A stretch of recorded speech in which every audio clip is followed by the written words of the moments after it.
guys, it's Carol. How are ya? Today I'm going to make something that I've never had before. In fact, I had never heard of it till I just stumbled across this on Pinterest. It's called a pumpkin pecan cobbler. So we're going to make that except without the pecans. I don't have those. So let me get started. Okay, these are my ingredients. I'm going to get my mother's bowl here. This is that bowl that's as old as I am, and I'm going to be 69 in January. In this bowl, we're going to put the flour, sugar, salt, baking powder, and then nutmeg, cinnamon, and cloves. And then in a smaller bowl, we're going to put our melted butter, some milk, and our pumpkin. I will put all the measurements in the description, but this is 1 cup plus 3 tablespoons of flour, I think 3/4 cup of sugar, 1/4 cup melted butter. I'll put them in the description. This is my dry ingredients all stirred together. And this is the wet ingredients stirred together. Now I'm going to combine them. The recipe said it's going to be a very thick batter. I like it because you don't have to use a mixer. Okay, I've got my batter in my little pan. It says it will be very thick. This is the topping. 1/2 cup of white sugar, 1/2 cup of brown sugar. If you have pecans, this is where you put in 1/4 cup of pecans. Stir this up. Put it on top. And here comes the weird part. You pour 1.5 cups of very hot water on the top and don't stir it. Okay, it said spread that topping evenly over your batter. And again, if you had pecans, there would be pecans in it. Now I'm going to pour that incredibly hot water on top of it. Okay, there's the water. Okay, I've got it in the oven. Let me tell you, the recipe on Pinterest, I always say Pinterest, and my son says, no, Mom, it's Pinterest. Anyway, the recipe said this makes 8 servings. Excuse me. And preparation time is 10 minutes. Baking time is 40 minutes. I am so slow. And I have to double check. Oh, that's Toby. I have to double check myself all the time. It took me 45 minutes to prepare it. By the time I measured everything out, double checked and triple checked that I did the measurements right. I'm just slow. But I'm really kind of anxious to see how this turns out, because my oven, it does not bake correctly.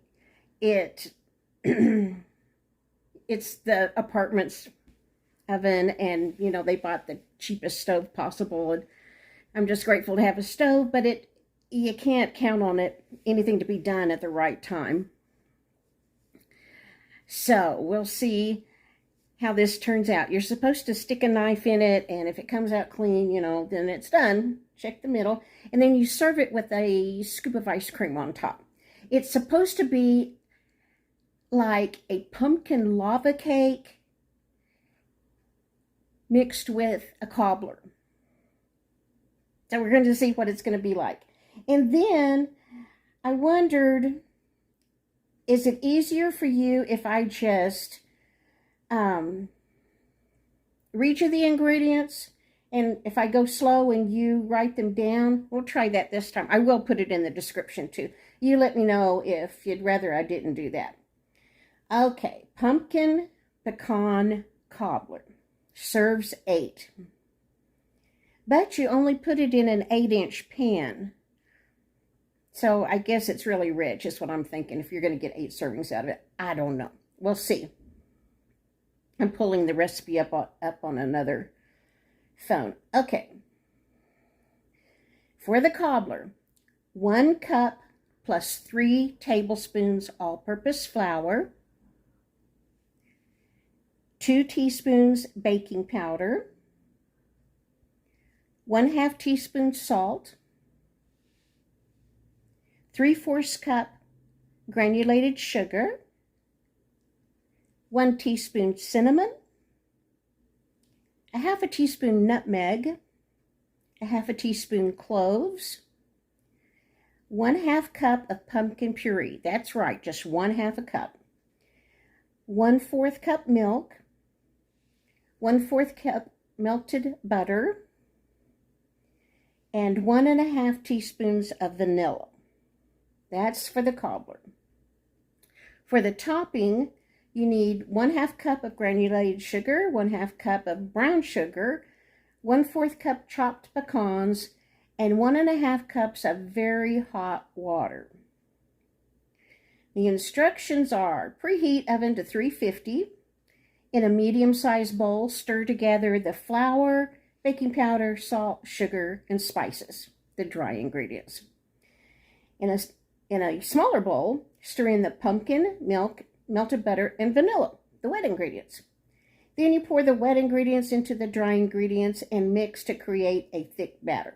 Again, I didn't use a mixer, I just used a spoon. Pour into a small 8-inch casserole dish with high sides. In a separate bowl, stir the topping: sugar, brown sugar, and pecans.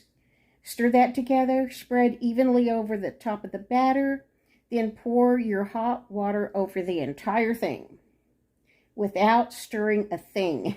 In capital letters, do not stir. And bake for 40 minutes or once the middle is set. Be sure to place it on a baking sheet in case it bubbles over. I did that because I don't want to mess the oven. Cool 5 to 10 minutes before serving. Serve with more pecans and a scoop of vanilla ice cream.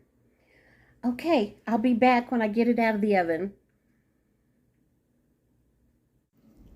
This is about halfway through. I opened the oven to see if it was bubbling over. Okay, I'll be back when it comes out of the oven. Okay, it's out of the oven. I have no idea how long I baked it. I set the timer on the microwave for 40 minutes, and then I went to the living room and got busy watching a YouTube channel, 5 to Love. It's about a family with 5 quints and 2 older sons. I got busy watching them, and I could not hear the timer go off. But I could smell it. I mean, it's been smelling like heaven in here for 15 minutes. But anyway, I finally I got to the end of his video.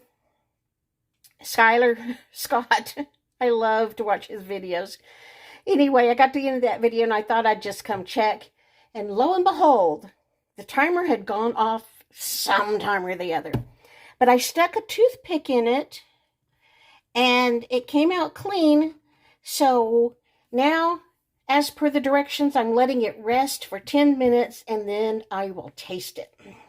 That is really good. I took the first piece out, and this is all the syrup it made in the bottom. It's kind of like a pumpkin spice caramel syrup. It's not real thick, but I may not have baked it enough.